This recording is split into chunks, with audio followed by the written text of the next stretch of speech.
So I finally got to doing a review for this thing.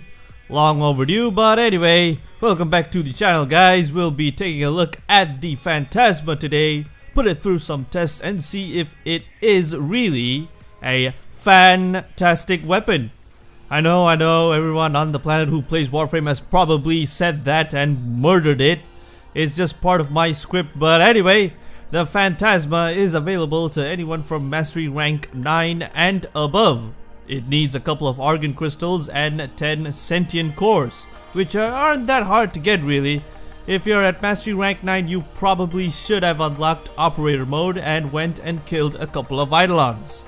But if you're still on a trashy amp, then killing some of the Vumvalists should not be too much of a pain. A single run out in the plains at night is enough, maybe even half a run. Right, let's get on with the looks because I judge all books by their covers. This thing, I don't even know how this is a shotgun. It doesn't even fire shots, more like an energy beam. The Phantasma certainly looks unique though, like some sort of mega amp or a baby Eidolon pelvis. It's bony in a way, if you could say that, like sentient bones. Tell me what you think it looks like in the comments, guys. Customizing it, I found a little iffy. I was just not satisfied putting on any other color besides the default ones. Monochromatic or desaturated tones work best in my opinion, like maybe black and white, which is what I would suggest. And then if you would like some color, change the energy instead. That will affect the beam color, which shoots out when you fire the Phantasma. And the first time I tried this, I was like, that's friggin' cool. It's almost like a flamethrower. I have to keep this. I have to get a ribbon for this somehow. But after several runs on Hydron and the plains, the Phantasma started feeling more like a water gun. Yeah, especially if you have the energy set to blue, it will definitely feel like a water gun. I mean, have a listen. That's what it sounds like, and I'm not exactly sure if I feel that the weapon is strong or weak. I mean, for something with 11 ammo or 11 charges, it takes down enemies quick. But there's your problem. The Phantasma's Achilles heel is ultimately its ammo clip, and I'll explain a bit more on this later in the power test. As for the other stats, both the crit chance and status chance are insanely insane, and for two completely opposite reasons. A 3% crit chance is not gonna entice me to even force a crit build on this, because you shouldn't anyway with the base status chance of 37 freaking percent. With all of your common multi-shot mods, that number will get to 100% easy.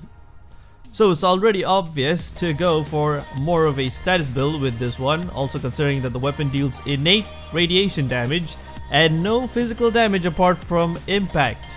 Keep in mind that you're gonna want to save a slot to compensate for that really limiting ammo cap, and it's a serious problem. You will run out of ammo really quickly in pretty much any high level missions except for maybe defense and interception and spy, I guess. But even on Hydron, there were a couple of instances where I couldn't do much but run around collecting affinity in operator mode because I didn't have any secondaries or melees equipped.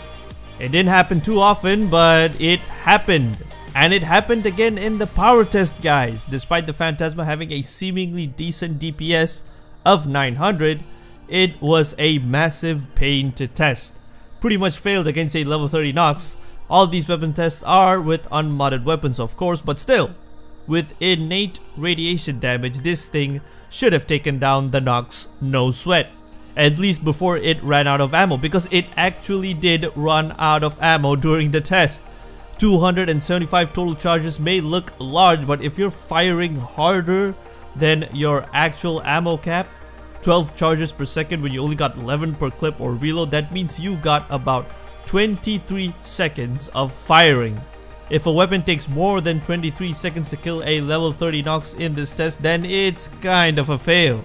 But since this is the first ever primary to go through the power test, I was a little lenient. The Phantasma doesn't really have a drop off, it just has a hard range limit of 20 meters. Anything beyond that it can reach, but anything it does reach within those 20 meters receives full damage. So I dropped the standards for both primary and secondary testing to a level 20 knocks, which the Phantasma did manage to take down in a total time of 26.78 seconds. Still took it more than 23 seconds, but it did it, compared to other shotguns like the Heck, which managed the same task in 13.66 seconds. Half the time. Didn't have a problem with the level 30 knocks either, that Heck. And don't even mention the secondary firing mode. That's impossible to test reliably, so we'll just have to leave it out. Actually, let's talk about the secondary too, because I find it quite nice actually, except for the fact that it could very well blow you to smithereens. I'm not joking. I first found out when playing with Rhino. I just put on Iron Skin and thought I'd go berserk with the secondary mode, only to find myself down laying on the ground after just a single misfired fully charged shot which hit a pillar right in front of me. That thing deals some hefty damage. And it doesn't work as conveniently or safely as other weapons that require a charge. The secondary does auto fire after consuming all the charges or after you stop charging, so be really careful where you point that thing. It's amazing for crowd control though, especially if you can pull off sick moves. The projectile you fire with the secondary does travel a little slow and you might have to lead your shots a bit, but when it lands, the charge will split into several mini charges, dealing further damage to enemies. I really like the secondary firing mode, but it's also dangerous. I've killed myself a couple of times already, and on places like the Corpus tile set with narrow hallways or almost any bloody mission on Eris. Yeah, be careful. So then, is the Phantasma worth building? Well, here's a mod setup I got going that focuses primarily on dealing status, and I don't know why, but there doesn't seem to be a primed version for the charged shell mod over here on warframebuilder.com. I just recently got it from Barrel last weekend, so maybe it's a new edition or something. But anyway, even with these set of mods, as you can see, we are dealing well over 19k in sustained DPS. Status is at 99%, and you can get it to 100% with any other dual stat mod like Toxic Barrage or use Nano Applicator. Not really worth it. If you wanted even more damage, maybe you could slot in Vicious Spread over here. I don't think the increased spread would be too detrimental anyway, but in my opinion, that slot is better reserved for either a Riven or Shell Compression. I find that increasing your total ammunition will work best compared to any ammo mutation mods or ammo stock. Ammo stock just means you'll run out of ammo even faster. Also, if you have the Carrier Sentinel, then be sure to equip the ammo case mod, as that too will help a great deal. If my calculations are correct with this setup and ammo case on Carrier, you'll have an ammo pool of 446 as compared to 275 at stock, which translates to about 15 extra reloads. Also, if you're going to face some elemental resistant enemies like those in Swordies, then I simply advise for you to use another weapon than relying on the Phantasma's impact damage. This build is all about doubling down on radiation damage, and as you can see, this thing will wreak havoc. The numbers for the plasma bomb though don't look too great, because like I said, the initial charge will split into mini charges on impact, so it's a little difficult to evaluate how powerful the secondary firing mode will be.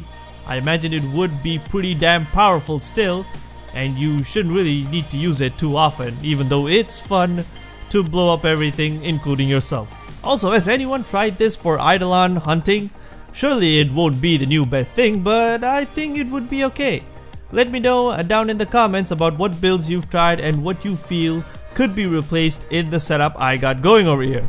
Would love to share some thoughts. That's all for this one. If you enjoyed the video, found it helpful or even cool, then hit like and get subbed, baby. Be sure to tap the bell icon too, because that's how YouTube works these days.